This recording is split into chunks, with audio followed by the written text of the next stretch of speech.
राम राम भाई। राम राम सा, बैठो। और आपके वीडियो वाडियो कैसे चल रहे हैं? एक बार तो उतने अच्छे नहीं चल रहे, लेकिन अपनी मेहनत जारी है। धीरे धीरे सब ठीक हो जाएगा। भाई आजकल जातिवाद बहुत ज्यादा फैल रहा है, इस पर आवाज उठाओ ना। काफी लोग इसका शिकार हो रहे हैं। काफी ज्यादा फैल रहा हाँ है। भाई। चलो फिर दिखाओ मेरे को। रुको भाई, लेकिन अपन अकेले कर भी क्या सकते हैं? अरे हम अकेले कहाँ हैं? अपना YouTube परिवार है ना, हम इन तक अपनी आवाज पहुंचाएंगे।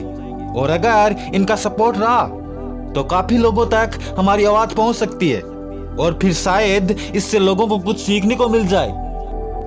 सबसे पहले ये देखो राजपूतों के ठेकेदारों को। सर, इसने अपने एक राजपूत भाई को गाली दी है।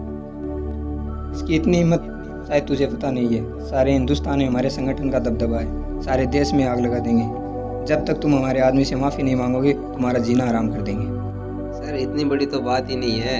इनका पर्सनल मैटर है। क्यों बेमतलब आग में घी डाल रहे हैं? बात का पतंगड़ बनाना पड़ता है, आग में घी डालना पड़ता है, तभी हमारे संगठन सेनाओं का वर्चस्व रहेगा, दबदबा रहेगा। अगर ऐसी बातों को बढ़ावा नहीं दिया तो हमारे संगठनों को कोई नहीं पूछेगा। पूरे राजपूत समाज को एक कर लो। उनको कह देना कि इसने केवल एक आदमी को नहीं बल्कि पूरे समाज को गाली दी है। जब तक ये माफ़ी नहीं मांगेगा, स्कूल, बसें, ट्रेनें सब कुछ बंद कर दो।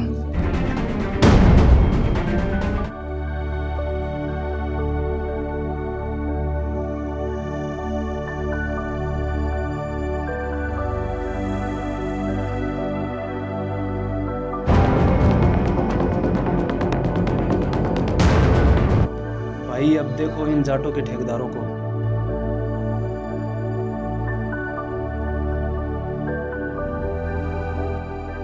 ओए इधर आ, खेलने गया था ना, क्या हुआ? हाँ, खेलने तो गया था, लेकिन भाई मुझे भी खेलना है। खेल सकता हूँ आपके साथ? आप थोड़ा लेट हो गए। अरे कोई बात नहीं, जा अब तू। अरे नहीं, रुको, अपने को इस बात को हवा देनी है। यही मौका है अपने वर्चस्व स्थापित करने का। और आगे चुनाव भी आ रहे हैं, यह मुद्दा हमारी काफ़ी मदद कर सकता है। ओए इधर आ, तुझे हम कुछ पैसे देते हैं और तुझे इस बात को बढ़ावा देना है। सबको ऐसे बोल देना है कि उन लड़कों ने मेरे साथ मारपीट की और कहा कि जाटों को हम यहाँ नहीं खेलने देंगे। ठीक है साहब।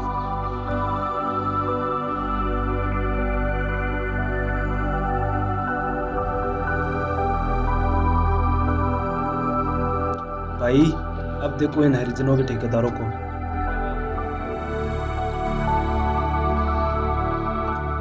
जय भीम साथियों, आज मैं आप सभी भाइयों से एक बात कहना चाहता हूँ कि हमारे साथ हजारों सालों से हो रहे अन्याय और जो हमारे ऊपर जोर जुल्म हो रहा है वो आज भी हो रहा है और पहले हजारों साल से होता आ रहा है। इस रैली का हमारा एक ही उद्देश्य है कि सरकार तक हमारी आवाज़ पहुँच जाए और हमारे लिए सरकार के द्वारा नए कानून और आरक्षण की और भी व्यवस्था की जाए। अगर ऐसा सरकार के द्वारा नहीं किया गया तो हम देश में दंगा फसाद शुरू कर देंगे, खून की नदियां बहा देंगे। सरकार के साथ हमारी पहले से भी बात हुई थी, पर सरकार ने ऐसे कोई भी इस बात पे कोई भी चर्चा नहीं की, ना ही हमारे किसी विचार विमर्श किया किसी भी बात को लेकर, ना ही उन्हें अपने ऊपर ध्यान दिया। अपने बाबा साहब भीमराव अंबेडकर के सिद्धांत पे हमने चला है। स्वर्ण समाज के लोगों ने हमारे साथ बहुत बार अन्याय किया और अब भी कर रहे हैं। आपने शायद कल तो मुझे देखा ही होगा, मैं हर जगह, हर गली, हर शहर में जा रहा हूँ और हमारा संघर्ष भी जारी है। आप कब तक अपने हाथ पे हाथ धरे बैठे रहोगे? मेरा समर्थन कीजिए, मुझे सपोर्ट कीजिए। बोल नहीं सकते तो कम से कम साथ तो दीजिए मेरा, पीछे तो खड़े हो जाइए। ये भी नहीं कर सकते हो क्या? अगर ये भी नहीं कर सकते हो तो डूब मरो फिर।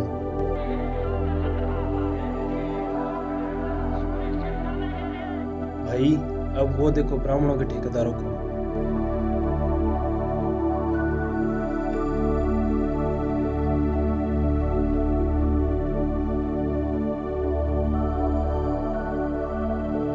अरे अन्याय हो गया, वो देखो मंदिर में छूत आ गया, बाहर निकालो इसे कोई। चल बाहर निकल यहाँ से, पूरे मंदिर को अशुद्ध कर दिया। चल निकल। और इस मंदिर की साफ सफाई करेंगे, गंगा जल से धोएंगे, शुद्ध करेंगे और मीटिंग दोबारा बुलाएंगे गांव के अंदर। आज एक अछूत ने मंदिर में घुसकर हमें और हमारे ईश्वर को अपमानित किया है। पूरे मंदिर को गंगा जल से धोना है। मैं सभी गांव वालों से कहता हूँ, आगे से कोई भी अछूत मंदिर में आया तो मैं मंदिर की पूजा नहीं करूँगा। चल अपन इनको समझाते हैं, ये क्यों जातिवाद फैला रहे हैं इतना। भाई तू जा, तू ही समझा इन सबको, अपनी बस की बात नहीं है, शायद तेरे से भी नहीं समझेंगे। वाह वाह समाज के ठेकेदारों, आपसे लोग उम्मीद करते हैं कि आप उनके हित में आवाज उठाओ, लेकिन आप ऐसे काम कर रहे हो जिसके कारण भाई भाई आपस में लड़ रहे हैं, पूरे देश में अहिंसा का माहौल रखते हो। शर्म नहीं आती आपको बिल्कुल भी? भाई आपको क्या प्रॉब्लम है? भाई हम सब अपने अपने समाज के लिए आवाज़ उठा रहे हैं और उनके लिए लड़ रहे हैं। अच्छा, तो ये तरीका है आपका आवाज उठाने का? आप तो कुछ भी बोलकर लोगों को भड़काकर निकल लेते हो साहब, लेकिन फिर जब भाई भाई का कातिल बन जाता है और सारे देश में अशांति का माहौल हो जाता है, उसकी जिम्मेदारी कौन लेगा? उसके जिम्मेदार भी आप लोग होगे ना। अच्छा, तो आपके कहने का मतलब अपने समाज के लोगों के लिए आवाज तक ना उठाएं। नहीं, मैं ये नहीं कहता, आप जरूर आवाज उठाइए, लेकिन तरीका आपका गलत है साहब। इतना ही शौक आपको लड़ने का, तो चलिए आप मेरे साथ। आप ही के समाज के ऐसे लोग दिखाता हूँ आपको जिनको सबसे ज्यादा आपके साथ की जरूरत है। चलो फिर।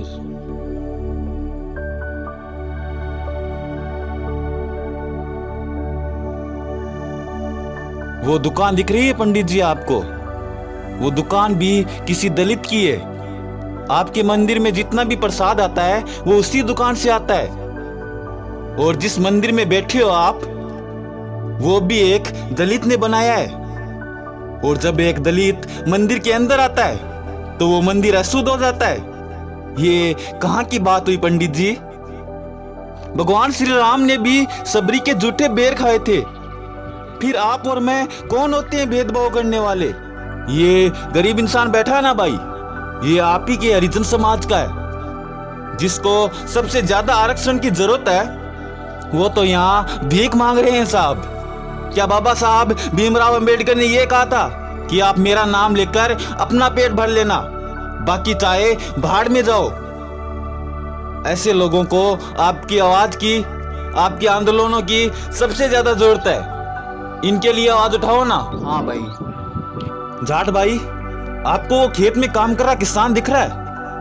वो आप ही के समाज का है। वो खुद अपनी भूख को बुलाकर हमारी भूख को मिटाता है। इस तपती धूप में काम करके सारे देश का पालन पोषण करता है, लेकिन इसकी बदनसीबी इतनी है कि हर बार खुदकुशी का शिकार हो जाता है। कारण सरकार की अनदेखी, बढ़ता कर्ज का बोझ। लेकिन आप लोगों के पास मदद के लिए भी आता है, लेकिन आप लोग तो उन मुद्दों को बढ़ावा देते हैं जिनसे जातिवाद हो। इन बेचारे गरीब लोगों से आपको क्या मतलब है? राजपूत भाई, वो आपको परेशान युवा दिख रहा है? वो बेरोजगारी से परेशान है। वो सोच रहा है कि कोई मेरे साथ खड़ा हो, मेरे लिए भी आवाज उठाए, तो मैं फिर एक प्रयास करूं।